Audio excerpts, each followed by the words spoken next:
On ihan hyvä mun mielestä. Tosi hyvin menee, että pysytään tässä. Mites se olikaan? Annako mä rotsin vai? Aina rotsi päälle vaan. Mä laitan rotsin toisinpäin ja laitan sen sun päälle. Hyvä. Mutta kaiken tämän vilkkihuuman keskellä olemme täysin unohtaneet tämän Mairian tilanteen. Katsokaa mitä tapahtuu.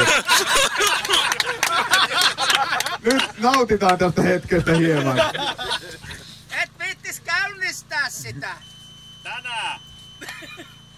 Aika nopeasti, vesisade tulee. Nyt noitten nitromiesten vehkeet sotkeutuu aina kädessä.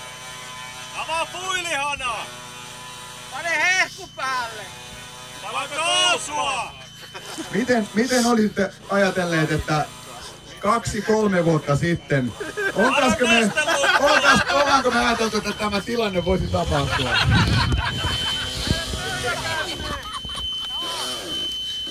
Laitatko sä siihen vetoa?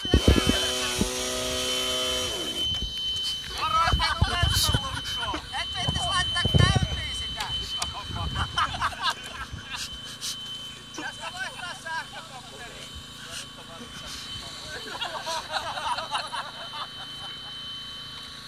Hyvät katsojat, suosittelemme kaikkia katsojia aina osallistumaan tähän hylkäämiseen kisaan. Täällä voi tehdä itsestään ainoastaan voittajan tai sitten naurunalaisen kaikille muille. Oli kyseessä sitten huono suoritus tai vihreät saattaa ottaa sitä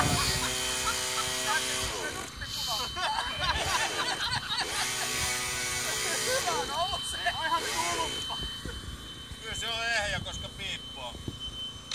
Niin tuntuu tekevän. No niin, otetaanpas. Nyt autetaan vähän kaveria, mikä voisi olla pialla. Elikkä tulppaa toimii, piippaus kuuluu. Mitäs on puilihana nyt on? Onko perskuussa paikalla?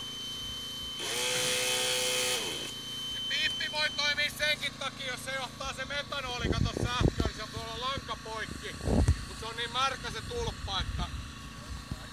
Saatko se tulppa irti siitä? Ota vaan tulppa mitään.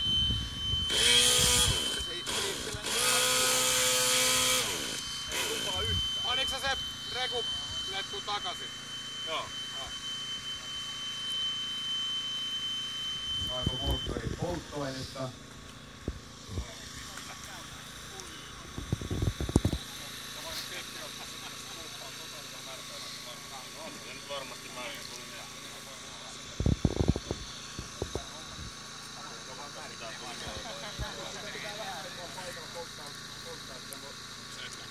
Jos sä paat sen bensahanan kiinni ja pyörittelet sitä.